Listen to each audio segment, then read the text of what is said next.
Ô, Josias, tem a versão, tem um papel difícil aí para os advogados de Bolsonaro, né? Porque ele justamente quando ele foi flagrado com a tornozeleira totalmente danificada, ele fala que meteu ferro quente por curiosidade. Aí depois vem essa história que foi dita por aliados dele, falando que foi, na verdade, um surto porque ele está tomando medicamento. E aí os advogados estão aí tentando equilibrar uma coisa a outra. Hoje, inclusive, aliados de Bolsonaro vão fazer uma reunião. Tem uma reportagem na nossa página do UOL falando exatamente disso. Eles vão fazer uma reunião hoje à tarde para decidir como que eles vão fazer uma reação conjunta, porque como que os aliados de Bolsonaro vão reagir a isso? O encontro foi convocado pelo presidente do PL, Valdemar Costa Neto.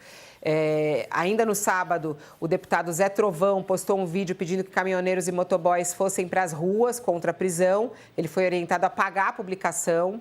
A gente não teve manifestações nas ruas contra a prisão de Bolsonaro. Teve alguns focos aí de celebração em alguns lugares. O conselho de não convocar manifestações foi dado pelo líder da oposição, o deputado Zucco. Uma vigília na Polícia Federal também foi cancelada. Deputados queriam ir para o local onde Bolsonaro está preso, mas a ideia foi desautorizada pelo próprio Flávio Bolsonaro. E eles estão tentando construir uma narrativa agora, né? A ideia é essa deles, Josias. Tá difícil, né? Mas eles têm que tentar isso.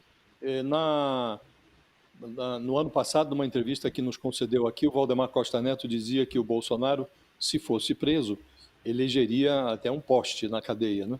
E agora eles estão com dificuldades, porque o Bolsonaro demora em transferir o seu legado, né? O Centrão esperava chegar ao mês de janeiro em triunfo e topou com duas das coisas que mais temia.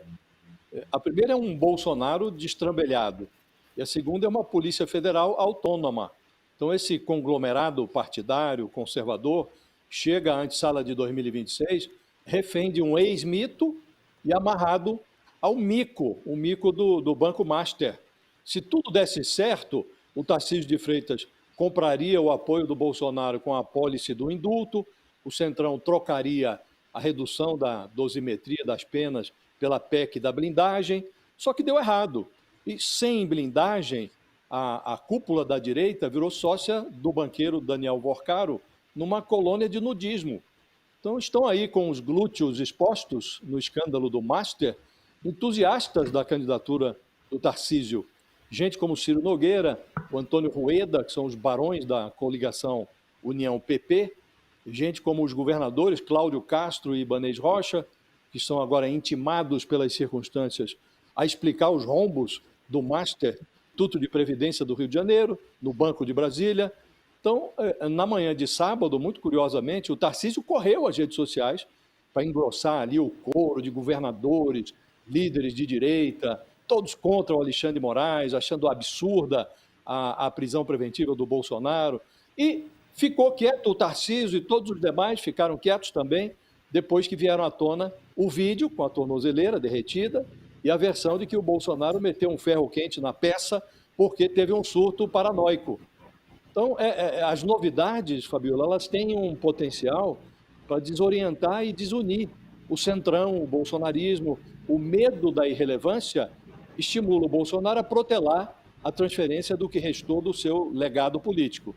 Pior até, ele mantém ali a ameaça de lançar o primogênito Flávio Bolsonaro, cuja reputação também derrete nas últimas horas, né? E a candidatura do Tarcísio, o sonho do Tarcísio, apodrece antes de ficar maduro. E não é negligenciável hoje a hipótese de que a direita se divida em mais de uma candidatura presidencial no ano que vem, numa pulverização que favorece o Lula. Esse é o contexto. E a direita bolsonarista, os aliados do Bolsonaro, precisam arrumar um jeito de ajeitar o enredo. Os acontecimentos do final de semana desorientaram, desuniram os aliados, esse campo político conservador que está acorrentado ao Bolsonaro. Hoje, mais cedo, Carlos Bolsonaro, um dos filhos, né, dele, colocou nas redes sociais, ele inclusive chorando, com os olhos cheios de lágrimas. Desce para a gente mostrar a imagem do rosto dele aí, Lu. Ó, ele chorando, ele que é super emotivo, né? Sempre nos vídeos ele aparece mais diz que é o mais próximo do pai, nesse sentido mais emotivo e tudo mais.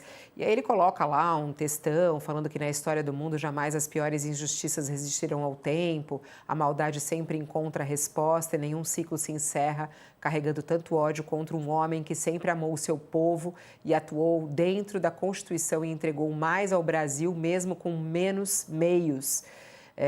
E provou que é possível fazer muito com pouco. Aí ele falou, e hoje foi estraçalhado ao atropelo da lei, assim como milhares de brasileiros que tiveram seus direitos violados. Essa conta não fecha na história, não pode fechar, é impossível que a verdade permaneça soterrada, é impossível que a perversidade e o sadismo triunfem enquanto o Senhor dos Exércitos vota pelos bons e pelos sentimentos mais puros do ser humano. Eu confio, é o que escreve Carlos Bolsonaro. Bom, só coloquei aqui esse post para a gente trazer um pouco dos bastidores de como é que está tudo isso e a construção desse discurso que eles vão tentar hoje, os aliados de Bolsonaro. Que discurso será que eles podem apresentar, professor Cláudio Couto, do ponto de vista político? Porque nos últimos tempos tem sido várias derrotas, né? Com essa cena da tornozeleira eletrônica, está muito difícil construir um discurso em defesa de Bolsonaro, não?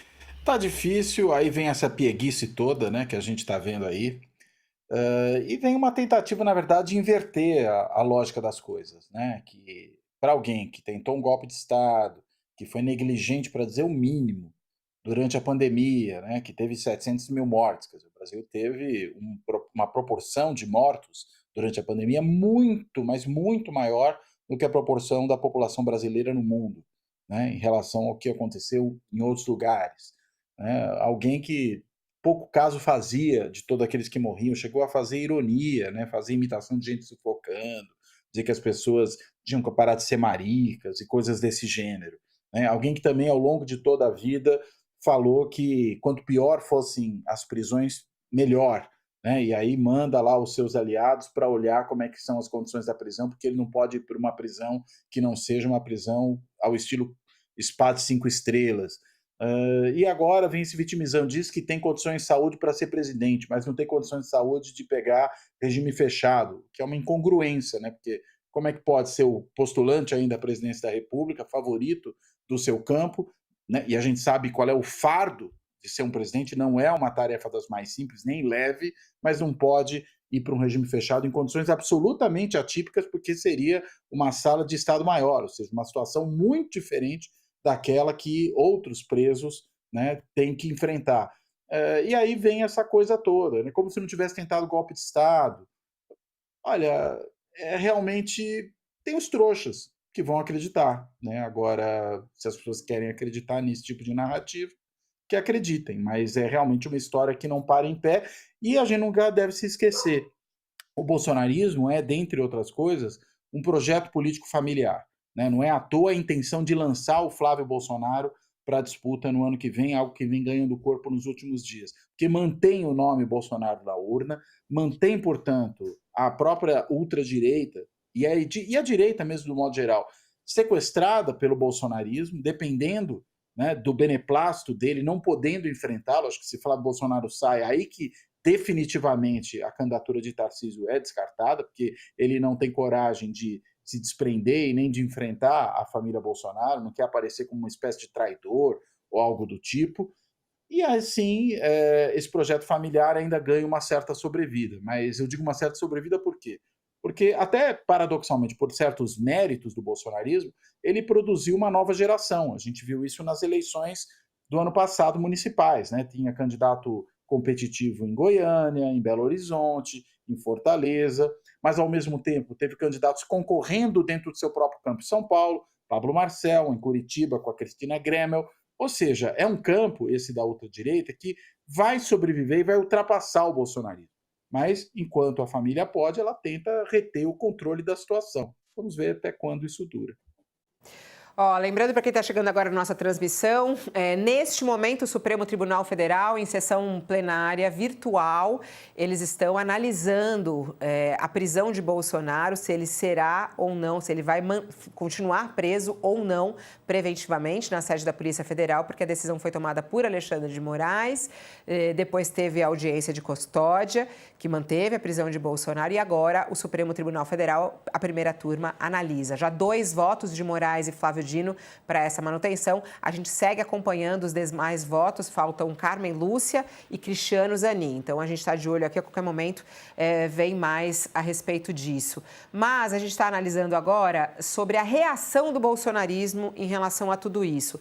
Hoje tem uma reportagem também na nossa página do Felipe Pereira, que é nosso repórter de Brasília, e ele fala que o bolsonarismo, que vai se reunir hoje à tarde, eles estão querendo uma reação à prisão de Bolsonaro, mas eles não querem despertar uma linha mais dura de Alexandre de Moraes, que está à véspera aí de realmente decidir sobre a condenação de Bolsonaro a 27 anos de prisão, né? Que ele foi condenado por uma tentativa de golpe e hoje está para sair essa resolução de onde ele pode ficar preso e se realmente vai começar agora a cumprir a pena.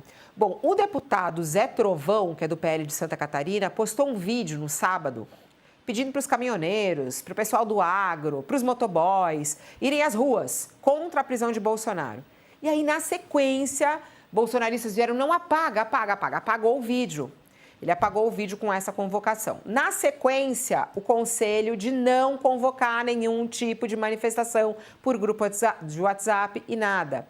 Né? O recado partiu do líder da oposição, o deputado Zucco, que recomendava não postar nada nas redes sociais que pudesse ser encarado como uma convocação da militância. Uma vigília também na PF foi cancelada e eles temem que o Alexandre de Moraes possa vir a ter uma caneta mais pesada contra Bolsonaro. E aí, por isso, eles falam, vamos maneirar na reação. Tem isso, professor Mairovitch. Aí a gente vai aqui para o Mairovitch para análise como jurista. Tem isso, quer dizer, é melhor eles ficarem mais quietinhos para Moraes não vir aí com uma caneta para o Xandão não aparecer, mas será que o Xandão já não apareceu? Olha, a gente tem que pensar em 3 coisas. A primeira delas é que uma medida cautelar, como o próprio nome diz, é uma medida acautelatória e provisória. Esse é um ponto. O que vai acontecer, o que pode acontecer? Esse prazo para embargos declaratórios, ele vai se encerrar hoje. E se for, atenção, se for o caso de apresentação de recurso, desses embargos, evidentemente que o Moraes vai decidir, ou até um poste decidiria, que são embargos protelatórios. Dos primeiros embargos isso ficou bem claro. Evidentemente que não tem nada de novo, nenhum outro argumento com seriedade. Então, se forem apresentados embargos de novo, e o prazo termina hoje, esses embargos não vão ter pé nem cabeça, ou seja, não vão estar num enquadramento legal, porque não tem omissão, não tem contradição, não tem absolutamente nada. Então, são embargos protelatórios. E o que acontece, e vamos focar no Moraes, quando ele, como relator, rejeita embargos e considera protelatórios? O que ele tem feito? Ele tem determinado, e com correção, o que? A expedição de ordem de prisão. Então, e o trânsito em julgado, ele manda certificar o trânsito em julgado. Então, vamos à medida cautelar provisória. Ela morre. Por quê? Porque com o trânsito em julgado, a prisão vai se tornar definitiva e não mais provisória. Então, não vai adiantar uma choradeira no sentido do discurso de que, olha, houve uma alucinação, nem nada, porque vai perder o objetivo, o objeto, porque vamos ter uma decisão definitiva. Esse, então, é um ponto que, evidentemente, essa militância, tendo em vista aí aconselhamentos jurídicos, raciocina nesse sentido. Daí o recuo. Segundo ponto, e importante também, é o quadro, é o pano de fundo. O que mostra esse pano de fundo? Com tudo o que já foi dito. O Josias lembrou a Argentina, podemos lembrar, e está no despacho primeiro do Moraes, a Hungria, a embaixada, todo esse pano de fundo, aquela medida cautelar em onde ele já ia ser preso, mas aí veio a domiciliar, que ele ficou com a história de que iria se manifestar na Avenida Paulista, à distância, por videoconferência, numa manifestação marcada. Bom, tudo isso mostra o quê? O que está escrito nesse pano de fundo com letras garrafais? Que o Bolsonaro é um risco permanente de fuga. É isso, então, que a gente tem que verificar. E o terceiro ponto, e que também está nesse contexto que eu chamo a atenção, é que não haverá dúvida nenhuma que a primeira turma irá manter essa decisão de prisão preventiva. E por que pode-se falar, por que, bom, já tem 2 votos agora e está demorando? Não, está no prazo, mas está demorando. Isso, evidentemente, que os ministros verificam, então não pode ser de pronto, porque senão vai dizer que não teve a reflexão necessária. Tem toda uma experiência judiciária que é posta. Ou seja, esses votos vão demorar um pouquinho para mostrar também que não tem precipitação, que os juízes estão analisando. Então, essas 3 coisas eu gostaria de deixar bem frisado. Só para ficar bem claro, né, e aqui a nossa audiência não ter dúvida, na sua análise, a prisão foi bem aplicada. Diante dos últimos acontecimentos, o Moraes acertou em colocar ele na cadeia de maneira preventiva? Olha, no começo, então vamos ao início, e que estourou na madrugada, a primeira versão forte, e que a primeira informação forte era no sentido da vigília. A vigília iria resultar num outro 8 de janeiro, numa confusão danada. Então, tudo estava em cima da vigília. Depois entrou o quê? Veio aquele vídeo com relação à tornozeleira, a violação à tornozeleira. Então, a partir daí, houve uma inversão. Por quê? Porque já se começou a falar que a vigília, vários juristas se manifestaram, a vigília era constitucionalmente admitida, não teria problema nenhum, e que não se impunha a prisão preventiva por uma terceira pessoa, o filho, dizer que iriam fazer toda essa manifestação em prol do pai, orações e etc. Então foi a primeira. Mas isso, logo no início da manhã, isso foi mudando, e mudou para o quê? Para a quebra da tornozeleira eletrônica. Ora, eu gostaria de ressaltar bem, só isso, ou seja, a violação já era motivo para uma imposição de uma cautela mais gravosa. Por quê? Porque tinham uma obrigação do Bolsonaro.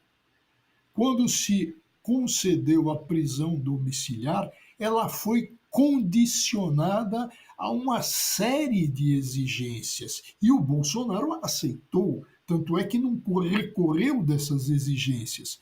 E quais as exigências? Primeiro, evidentemente, não fugir, não violar a tornozeleira, e ele violou. Então, só aí, objetivamente, já tinha um motivo para quê? Para agravar a medida acautelatória. O que fez o Moraes, fez fora desse processo, que era um processo onde tinha cautelar, ele juntou um outro, juntou o caso do Eduardo. Mas o que prevaleceu foi o risco de fuga por um fato concreto, qual seja a tentativa de violação. Ninguém viola uma tornozeleira eletrônica simplesmente porque está machucando, tem uma urticária, tem alguma coisa assim. Não.